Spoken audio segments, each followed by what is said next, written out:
Are you looking to showcase your website unique feature in a visually engaging and appealing way? A well-designed feature list can help you highlight your product or service's key benefits and attract more visitors. So in this video, I'm going to show you the process of adding a customizable feature list widget on your WordPress website using responsive add-ons for Elementor plugin. So let's get started. We'll do this in 3 steps. Step 1 is to install and activate responsive add-ons for Elementor plugin. And for that, log into your WordPress admin dashboard and navigate to plugins. Then click on add new plugin. Now here, search for responsive add-ons for Elementor. And when you find this plugin, click on install now and then click on activate.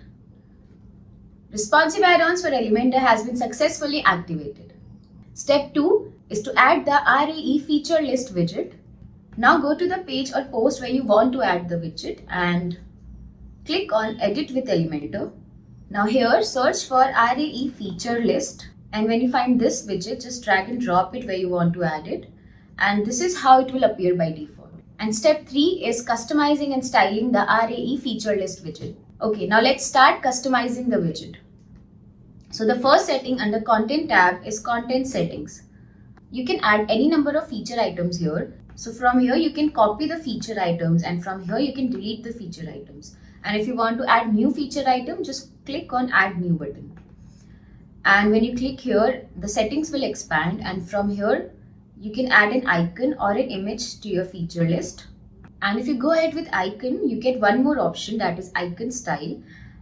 You can enable this option to customize your icon. You can change the icon color, icon background color, and icon box background. Under title, so here you can give the title for the feature, and under content, you can write the description of the feature. And additionally, you can add a custom link for the feature. So similarly, you can add multiple features. So I'll quickly go ahead and add all the features here. Okay, so once you're done adding all the features, let's go to the next option, which is HTML tags. So from here, you can change the HTML tag of your feature items. And under icon shape, you can choose between circle, square, and rhombus. And under shape view, you can choose between frame and stacked. So stacked will appear like this and framed will appear like this. And under icon position, you can change the icon position. You can keep it left, top, or right. So if you select top, you get one more option over here, arrow indicator position. So you can enable or disable show connector from here. Okay, so once you're done with these settings, let's go to the next tab, which is style tab. And the first setting under style tab is list. So from here, you can adjust the space between the features. Now let's go to the next setting, which is icon. So from here, you can set a background type to your icon. You can choose between classic and gradient. If you click on classic, so from here, you can change the background color. From here, you can change the secondary background color. And from color, you can choose the color of the feature icon. And under size, you can adjust the size of the feature icon frame.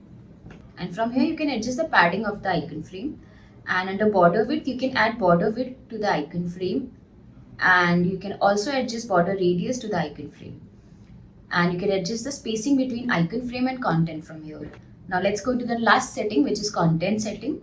So from here, you can customize the content under title bottom space. You can adjust the spacing between title and content of the feature. And you can choose the color of the feature title from here.